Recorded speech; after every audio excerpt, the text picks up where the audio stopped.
ครับวันนี้พบกับช่องเกษตรลงตัวนะครับกับไอ้หนุ่มเลี้ยงแมง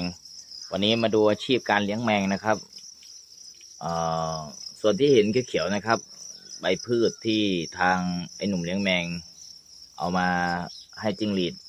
นี่ก็จะเป็นใบผงชูรสนะครับบ่อจิ้งหรีดของไอ้หนุ่มเลี้ยงแมงนะครับไอ้หนุ่มเลี้ยงแมงก็จะเป็นบ่อปูนนะครับขนาดไซส์อันนี้จะเป็นจิ้งหรีดก็จะได้เวลาจับแล้ว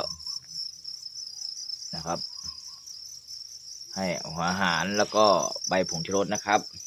แล้วก็ถ้าก่อนจับเราก็จะให้เป็นฟักทองคู่กับใบเตยนะครับเพื่อล้างท้องของเขาครับขึ้นมากินเต็มเลยนะครับนี่ครับ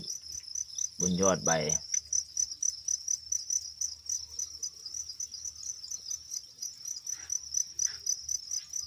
นะฮะ